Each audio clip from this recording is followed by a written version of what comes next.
Hey everyone, and welcome back to The Explainer. I'm your host, the Crimson Doctor. Today, we're diving into a deeply unsettling yet honestly absolutely fascinating narrative derived from a text known as The Architecture of Stagnation.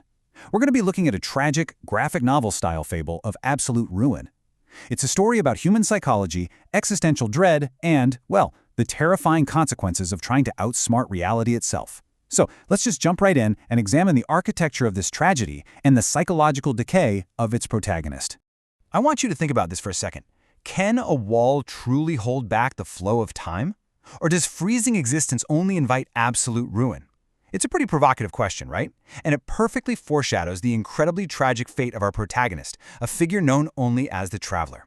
Because as we'll see, attempting to completely escape the fundamental reality of existence, it doesn't preserve you.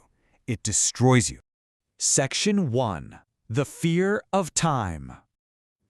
Every great tragedy starts with a core, relatable motivation. For the Traveler, that motivation was just this desperate, completely paralyzing fear of change. He looked at the fluid nature of existence, the way things age, shift, and eventually pass away, and he was absolutely terrified. So what did he do? He built. The source text tells us he actually constructed an opulent, fortified abbey. But this wasn't just a home. It was a desperate, unnatural attempt to freeze time itself. He really believed that if he could just build walls thick enough and structures rigid enough, he could somehow lock out the messy, unpredictable nature of reality. In this brilliantly illustrates the central conflict of our fable. On one side, you have the Traveler's rigid order. It's this stifling environment of hollow certainty. He wanted everything perfectly, meticulously controlled. But then, on the other side, you have the fluid, beautiful reality of natural change that he feared so much. Look, the universe is inherently dynamic, right? It breathes, it shifts, it evolves. By choosing absolute rigid order, the Traveler was essentially declaring war on the fundamental laws of nature. Section 2. A dam against the river. Just consider the utter futility of attempting to stop a mighty river. Denying natural change only guarantees an inevitable, catastrophic collapse. Think about that mighty river for a moment. Its power is relentless. If you try to build a rigid dam to completely stop it, rather than, say, channel it or flow with it, the pressure simply builds and builds until the entire structure shatters. The Traveler's attempt to block out time was exactly this kind of fool's errand. You simply cannot dam up the natural flow of becoming.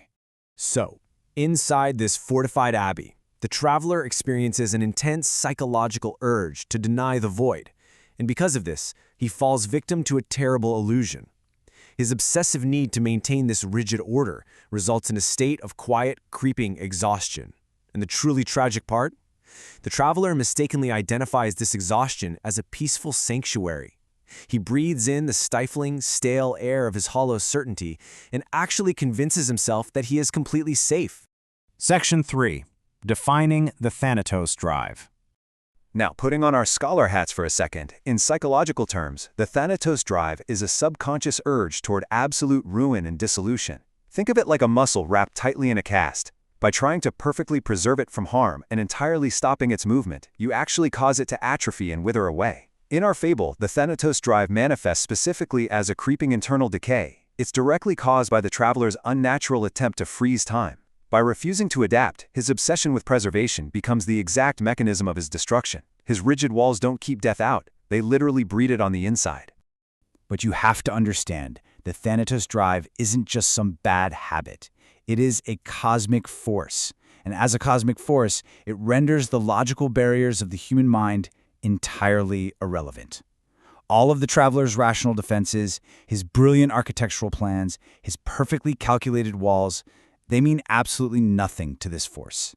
It ignores human logic completely. Section 4. Stagnation and internal decay. Let's walk through the sensory decay of this fortress, because it doesn't just happen all at once.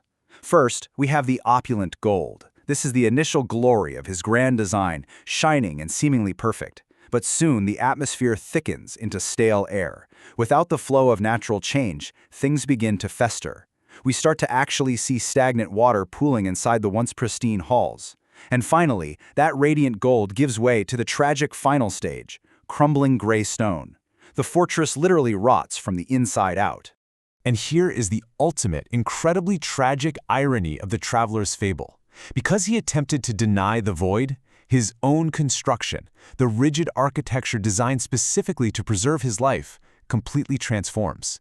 What he intended to be an eternal sanctuary becomes a magnificent tomb of his own design.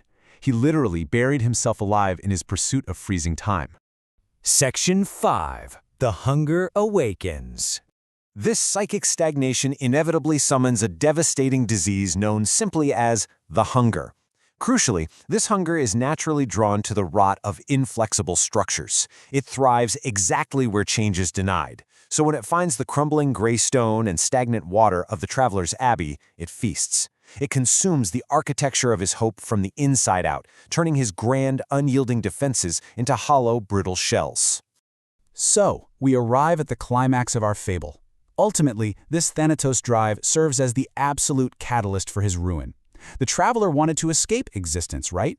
He wanted to step entirely outside the flow of time. But this story proves that attempting to escape existence only ensures your own disillusion. By refusing to live in a changing world, he actively authored his own destruction. Section 6. A warning to future architects. This entire explainer really serves as a cautionary tale for all of us. The text demonstrates incredibly clearly that the refusal to engage with the natural flow of becoming acts as a self-destructive urge toward absolute ruin. When we try to freeze time, when we stubbornly refuse to adapt to new realities, we are inviting the Thanatos drive. We are summoning the hunger. Resisting the beautiful natural flow of change is always going to lead to internal rot. So I want to leave you with this final, vital question. Look at your own life.